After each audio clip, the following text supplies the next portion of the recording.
I'm a female. I was 24 years old at the time, and I'm 5 feet 2 inches tall. I can confidently say that I look attractive, and I'm grateful for it. But sometimes it's not easy. My natural red hair is a very special shade, and I have a naturally thin waist with curves in all the right places, so it's very common for men, and even women, to approach me. I'm a kind and friendly person, and I appreciate those who give compliments and then go on their way, or those who try to start a romantic conversation, even if I'm not interested, and they take it gracefully. However, there are some people who don't understand when I'm not interested, and they keep bothering me. Unfortunately, this kind of thing happened quite often, but this man, the one I'm going to talk about, took it to another level. I had recently come out of a really bad relationship and had moved back in with my parents because I didn't have my own room yet, so I had slept on the couch downstairs. The story really starts on the very first night. It was a nice, cool evening. The sun was just starting to go down, and the Arizona sky was filled with pink and orange colors. I was taking both of my dogs to the park up the road. I lived in a neighborhood that was part of a much bigger neighborhood. There was one long, winding road that went from the entrance to the back where we were. My parents' house was only 2 houses away, just across the road. I walked to the left, going to the other side of the park using the path that went around it. There was a big open area where I let my dogs run around freely for a while. After about 10 minutes, I called them over and put their leashes back on. Then I continued on the path. I passed the play areas and tables in the middle of the park. Beyond that, there was a smaller open area. Finally, I headed towards the basketball courts, almost completing my walk. When I reached the basketball courts, I saw there was a man watching 2 young kids playing basketball. The kids looked to be about 6 or 8 years old, and the man was probably in his 40s. He wasn't heavy, but he had a strong build and was probably around 6 feet tall. But as I got closer, one of the kids asked if they could pet my dog. I told him it was okay to pet the pit bull Pluto, but my miniature schnauzer didn't like kids and stayed close to me, but not getting too close. Pluto, on the other hand, was thrilled to receive all the pets. He wagged his tail and had that friendly pit bull grin on his face. The kids were showering Pluto with affection, and then the man started a casual conversation with me. I'm always very polite, so I replied to everything he said. It was just the usual chit-chat. "How's your night going?" he asked. "It's nice out here, isn't it?" I replied, "Yeah, we've been here for a while. How about you?" Then he asked if I lived nearby, which I didn't find strange. So I nodded toward where I live and said, "Yeah, just up the road." He seemed happy and said, "Oh, really? Same. We live just down there," pointing down the same road. His kid chimed in, saying, "We aren't that close, Dad." At the time, I didn't think much of it, but looking back, it was definitely a warning sign. However, in that moment, I thought the kid just saw a short walk as a big deal. After all, they have little legs and minds that jump from one thing to another. We both had a little laugh about it and moved on. I told him I needed to go back to give my dog some water. The older boy, who hadn't spoken much, had already gone back to play basketball. The kid, who was clearly the man's son, stayed with me. His dad said, "Yeah, we're heading that way too, so I'll walk with you." I didn't really want him to, but it's a neighborhood, and I couldn't just say no to someone wanting to walk with me, right? Even though some people might do that, I'm not rude like that. It's a bit odd because I have a strong and independent personality. I'm a girly girl who loves being pampered. But if you let me take charge, I can't resist. I need a man who knows when to say no to me and bring me back to reality at times. But when it comes to strangers bothering me or guys hitting on me, I tend to be polite for too long. As we walked, the other kid stayed behind, and it was clear he wasn't the man's son, but just a neighborhood kid the other boy had been playing with. So it was just the dad and the kid walking with me as I cut through the basketball courts, went through the rocks, and reached the sidewalk before crossing the road. It was during this walk that the guy started asking more and more questions. He asked, "So it's just you and your husband?" I replied, "No, I'm not married." Then he asked, "Oh, who do you live with?" I said, "I just ended a relationship, so I'm staying on my parents' couch for now." He replied, "That's nice. What do they do for work?" I didn't want to share too much, so my answers were brief. He then asked if they had long working hours during the day. Now at this point, the questions were getting too personal, so I started giving shorter answers, trying not to reveal too much. But I did mention that my dad worked from home, which was true, and that he was hardly ever away. I was relieved that our house was just 2 houses away. When we reached the edge of the second house, I stopped. My miniature schnauzer, Walter, was still close to me and was cautious around the stranger. I told him that Walter is usually well behaved in public, but he can get aggressive on our property or in my car. When we step into my yard, he might growl or snap, so it's better to be safe. I explained honestly. The man seemed to understand and said, "No problem. Have a good night." I replied the same and walked up to my yard. I went up the path, unclipped the dog's leashes near the front door, and unlocked it. Then I headed inside, making sure to lock the door behind me. As I went to check if the dogs had water, I heard Walter snarling, which was unusual. He usually didn't do that without a reason, not even if someone was passing by on the sidewalk. So, I peeked out of the blinds in my living room window. When I saw the man and the kid were walking back to the park, I noticed there was only one car at the park, and apart from the very young boy playing basketball, there was no one else around. It seems strange to need a car if you live nearby and say you're walking home, only to return to the park, but there was nothing I could do, so I moved on. The very next night, I was waiting for a grooming appointment. I run my own grooming business from home, and I still had about 40 minutes before the appointment. I was doing some online work when I heard the doorbell ring. I thought my client had arrived early, which happens sometimes, so I went to the door to let them know I'd put my dogs away and be right back. However, when I opened the door, it wasn't my client. It was that man. He asked me, "Hey, what are you doing?" with a lot of excitement. I replied, a bit awkwardly, "Hey, not much, what's up?" He said, "I'm heading to the park, and I thought you could come too." But then he quickly added, "But why don't you leave the dogs behind this time?" That was weird, but I couldn't and wouldn't leave my dogs behind. So I explained that I had a client coming any minute. He seemed disappointed but said, "Okay," and left. The next night, I got another knock at around the same time. It was dark outside, and I had forgotten to turn on the porch light, so I opened the door and turned on the light at the same time. Guess who it was? Definitely wasn't Santa. Once again, he asked me to come to the park, insisting that I leave my dogs at home. I told him I couldn't go with him, even though I had no plans and could have if I wanted to. I was polite but kept my answers short to show I wasn't interested. After all, he was old enough to be my dad. He asked, "When can you come, then?" I explained that I'm self-employed and I take appointments on the same day, even last-minute ones for animal rescues. I mentioned that I work as an in-home groomer, so my schedule can be pretty crazy, and I don't always know when I'll be available. He said, "Oh, okay. I understand." He seemed disappointed and then said, "Maybe in a few days." I replied, "Yeah, maybe, it's uncertain," with an uncomfortable smile, hoping he would get the message to leave me alone. On the third night, he came by. This was the 4th time since we first met. I didn't answer the door this time. I wasn't expecting anyone, and it was around the same time, so I knew it was him. Luckily, I wasn't in the living room this time, so the TV was off, and it would have looked dark inside from the front of the house. He rang the doorbell again, but I just let my dogs keep barking, making it seem like no one was home. Eventually, he left. I had told my dad, as he was about to go downstairs, that it was a friend I didn't want to see and that he would leave on his own shortly. My dad didn't really care, so he just shrugged and went back to his office. It was now the 5th day since I first met the man, and that night, there were no knocks on the door.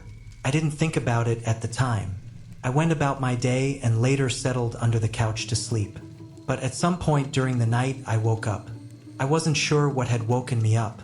It was really dark, except for the occasional blue light blinking from a computer connected to the TV under the TV stand.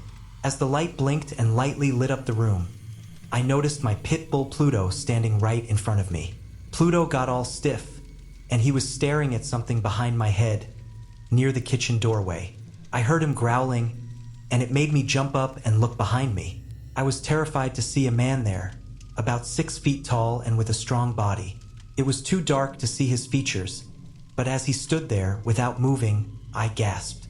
This seemed to trigger Pluto, and he got the message that this guy wasn't supposed to be there.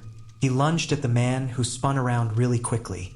I grabbed my gun from the coffee table. It took a moment because my hand was shaking a bit, and the darkness made everything on the table look like random black shapes. I had the gun in my hand, and I got it ready. I hurried into the kitchen, where both my dogs and the man had gone. The doggy door that could be put in and out of the sliding glass door was completely torn apart. It had collapsed and broken. The sliding door was barely open, so the man must have jumped through it. I rushed into the backyard, worried that the gate might be open. My dogs usually don't run away, but when chasing an intruder, you never know how far they'll go. So, without shoes, I hurried through the rocks, which was painful, but the gate was closed and locked. The man must have jumped over the wall. Pluto was near the gate, looking through the wood as best as he could, his body tense and alert. Walter kept pacing back and forth along the wall. I called them over, and then we went back inside. I removed the broken doggy door and shut the sliding door tightly.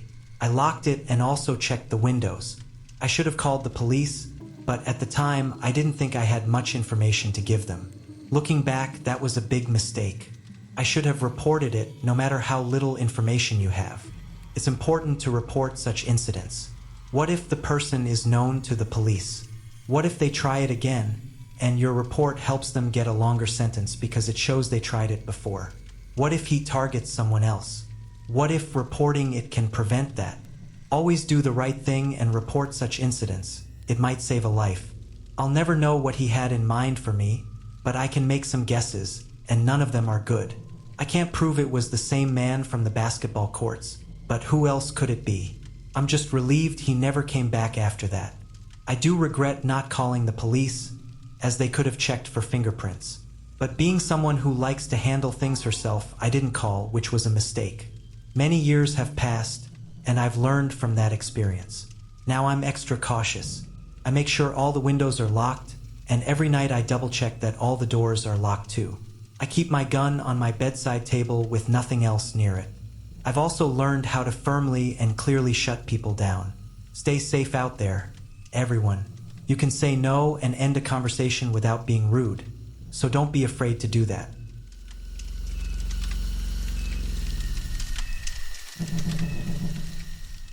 When I first moved into my apartment in Portland, I loved it immediately. It was one of those older, charming places with hardwood floors, crown molding, and those vintage vents built into the walls. The kind of place that made you feel like you were living in a slice of history. As a freelance graphic designer working from home, I was excited to settle in, make the space my own, and enjoy the peace and quiet it offered. For the first couple of weeks, everything was great. I rearranged furniture, decorated the walls, and settled into my little nook by the window, where the morning light was perfect for sketching. But after a while, I started noticing something strange. I'd hear noises coming from the vents. At first, it was like soft scratching or the occasional thump. My mind immediately jumped to the logical explanation. Mice or rats. Old buildings like mine often had pest problems, and while it wasn't ideal, it wasn't the end of the world. I made a note to mention it to my landlord and tried to let it go. The noises didn't happen all the time. They would start up for a few minutes and then stop completely, like whatever it was had just disappeared. Sometimes, I'd be sitting at my desk and catch myself pausing, holding my breath as I listened. Then I'd hear nothing. I started convincing myself I was just imagining it. I had been stressed lately with deadlines, and maybe I just needed a break. One evening, though, I was working late, pushing through a last-minute design project for a client. It was quiet, except for the hum of my laptop fan. Then, out of nowhere, I heard it again. This time, it wasn't just scratching, it was a shuffle, like something moving. I turned my head toward the vent on the wall across the room. It was one of those vintage metal grates with small diamond-shaped openings. I couldn't see anything inside, just darkness, but the sound was clearer than ever. I got up and crouched down near the vent, leaning in closer. And then, I swear to you, I heard a faint whisper. Not words, not exactly, but the soft sound of breathing. The moment I leaned in further, it stopped. My stomach dropped. I stayed frozen for a second before jerking back and standing up so quickly I nearly tripped over myself. No way. I mumbled aloud, trying to laugh it off, though my voice shook. "You're losing it." I went to bed that night feeling uneasy. I told myself it was my imagination, that it was late, I was tired, and old vents made weird noises. But still, I found myself lying awake for hours, staring at the ceiling, listening to every sound in the apartment. For the first time since moving in, I didn't feel safe. The next morning, I called my landlord. I explained that I thought there might be mice in the vents or something else making noise. He said he'd send someone over to check it out. Later that day, the repairman showed up. He was a short, gruff guy with a thick gray beard, and he looked like he'd seen it all. I explained what I'd heard. "Rats, probably," he said with confidence. "They like to get into the ducts. Easy access from the crawl space or an adjoining unit." He grabbed his tools and disappeared into the building's shared attic space. I sat at my kitchen table, sipping coffee and scrolling aimlessly on my phone, trying to ignore how tense I felt. About half an hour later, he came back down, looking different. His expression was tight, and he didn't meet my eye. "Find anything?" I asked, setting down my mug. He hesitated. "Yeah," he said slowly, scratching the back of his head. "Someone's been messing with the vents. Covers are loose, like they've been taken off and put back on. Looks like someone's been crawling through them." I blinked at him, unsure if I'd heard right. "Wait, someone?" He nodded, his face serious. "I think you should talk to your landlord. This isn't rats." I stood there, speechless, as he packed up his tools and left. Crawling through the vents, the idea made my skin crawl. I called my landlord immediately, and he promised to look into it. That night, though, I couldn't shake the image from my head. Someone squeezing through those dark ducts, moving through the walls of the building. By the next day, I hadn't heard back from the landlord, so I decided to do some investigating on my own. I went to the adjoining apartment next to mine, the one on the other side of my bedroom wall. It had always seemed empty, no noise, no lights, but I'd never really paid much attention. I knocked on the door. No answer. The door looked dusty, like it hadn't been used in weeks. I pressed my ear to the wood, listening for any sign of life. It was silent. That night, the sounds came back. I was sitting on my couch when I heard it again. Shuffling, a soft thud, and then breathing. I turned off the TV, and the apartment fell deathly quiet. The noise was coming from the vent above the floor, near the couch. I grabbed a flashlight from the kitchen drawer and slowly crept toward the vent, shining the beam into the darkness. At first, all I could see was dust and the faint outline of metal tubing. But as I moved the light around, something caught my eye, a glint, like the reflection of an eye. I stumbled back so fast I fell onto the floor, the flashlight clattering beside me. My chest heaved as I stared at the vent, the beam of light still illuminating it. Nothing moved. The eye was gone. I didn't sleep at all that night. I pushed my couch against the vent and left every light in the apartment on. First thing in the morning, I called the police. I told them someone was in the vents, that someone had been crawling through them and watching me. I sounded like a lunatic, but I didn't care. When the police showed up, they went into the attic and checked the vent system thoroughly. They were up there for over an hour before they came back down. One of the officers asked me to sit down. "We found signs that someone's been going in and out of the vents," he said. It looks like they were accessing the vents from an adjoining unit." I swallowed hard. "Which unit?" I asked, even though I already knew the answer. "The apartment next to yours," he said. "Your landlord confirmed it's been vacant for months." The police launched an investigation and eventually tracked down the man responsible. My neighbor from across the hall. He'd been sneaking into the vacant apartment, crawling into the vent system, and using it to watch me. They found small holes drilled into the vent covers, just big enough to see through. The man was arrested, but I couldn't stay there anymore. I packed up my things and moved out as soon as I could. Even now, I still can't sit near vents without looking at them nervously, and I avoid older buildings altogether. I know it sounds paranoid, but once you realize someone's been watching you in your home, in your most private moments, it changes the way you see everything. The truth is, you never really know who's watching, and sometimes they're closer than you think.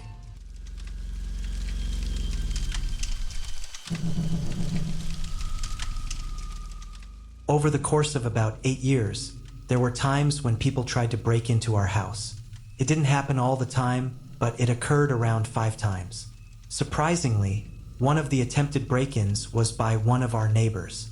To give you some background, we live in Tucson, Arizona, in an eastern neighborhood near the Air Force Base. We moved here in 2009 when I was finishing 5th grade. Our house wasn't in the best condition, but we had no other choice. My parents had my 2 younger brothers, born in 2007 and 2008, and we couldn't fit into a small 2-bedroom apartment. Plus, there was also me and my sister, who was 3 years younger than me. The first time someone tried to break in was in late August of 2009. My dad was working the night shift, and my mom was in her room folding laundry while I was doing my homework. This happened when I had just started middle school, and I really wanted to stay on top of my schoolwork. At the same time, my little sister, let's call her Jane, was playing with our baby brothers, AJ and Louie. It was around 9 p.m. when I heard a noise coming from the fence. It was the sound the fence makes when someone jumps over it. You should know that our fence isn't very high, just about 4 or 5 feet, so even I could easily climb over it. Back then, I thought maybe I was just imagining things, or it could have been one of the stray cats that often roamed around our area. Jane quickly went to our shared bedroom. Our bedroom was at the back of the house, while my parents' room was at the front, next to my baby brother's room. In less than 2 minutes, I heard Jane scream really loudly, and the back door's handle was shaking like crazy. It turned out that when Jane entered the room, she heard a tapping on our window. She thought it was our mom outside needing help with the laundry on the clothesline. But when Jane opened the blinds, she saw a white man with striking green eyes looking back at her. She screamed and rushed out of the room to find my mom. That's when I heard the back door handle shaking vigorously. My mom came to us in the living room and told me to grab my brothers. Then she instructed us to hide in her room with Jane. While I was getting my brothers, my mom was on the phone with the 911 operator.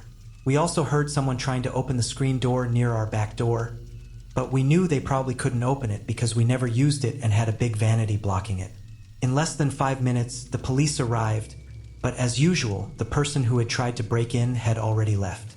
The next time it happened was in 2013, when Jane and I were getting ready for school around 7 a.m. On that day, our school started a bit later than usual, so we were taking our time getting ready. We were the only ones at home because our parents had to start work at 7 a.m. They had dropped off my brothers at my grandparents' house. While we were getting ready to catch the city bus to school, everything seemed okay until we heard the fence making that jumping over sound again. This time, we had a Belgian Malinois dog named Demon, and he was already on high alert. We heard the back door handle shaking again, and my dog went wild. I hurried to open the door, and then my dog chased after the person. We couldn't see the guy very well because when I looked out the front door, he was already running down the street. So we called our parents and then left for school. A little later, in 2014, one of our cars was broken into during the night. But luckily, they didn't steal anything. My parents usually don't leave valuable things in their cars, so the person who broke in didn't find anything worth taking. The 4th attempt happened in 2016 when my brothers, who were 9 and 8 at the time, were involved. They were sleeping in their rooms when suddenly they woke up feeling alert. They didn't know why, but they turned to the window and saw the shadowy figure of a man standing outside their window, trying to peek in and saying, "I can see you." My brothers had those curtains that weren't completely dark, but not see-through either. At first, they were really scared and didn't want to shout, but AJ, the older one, was frightened and wanted to scare the man away. So he threw his shoes at the window. That scared the man and he ran off. It was funny hearing my little brothers tell us this story the next morning, but it was also scary because we didn't know how long that man had been standing there. The most recent incident happened a few nights ago. I've moved out of the house since then. Jane is now 22, I'm 25, and AJ and Louie are 15 and 14. It was around 5 p.m. when I was turning the corner to my parents' house. Our neighbors next door had their expensive truck parked in their driveway. Usually, I don't pay much attention to the neighbors, but this time I noticed 2 men standing by the truck, looking at it. They noticed me when I pulled up to my parents' driveway. As I was getting out of the car, the 2 men left the truck and started walking toward me. At first, I thought they might be friends of our neighbors checking out the truck, but I didn't see my neighbors outside anywhere. I felt something was really suspicious because these two men were white and our neighbors are Latino. I had never seen these men before, and I'd never seen our neighbors with white friends as they often have parties. I just had a feeling these men were up to no good. They were walking so close to my car that they could almost touch me if they stretched out their hands. We made eye contact, and as I walked away, I asked them, "What's the matter with you guys?" They didn't say anything and just continued to walk slowly. When I reached the front door, my parents were there, but I asked them if our neighbors, Andre and Anna, knew that two men were looking at their truck. While my family was setting up dinner, my mom and I went next door to talk to our neighbors. Anna was at home with her two little girls and hadn't noticed the men near her car. She didn't hear her phone's notification from the Ring camera that detected the men.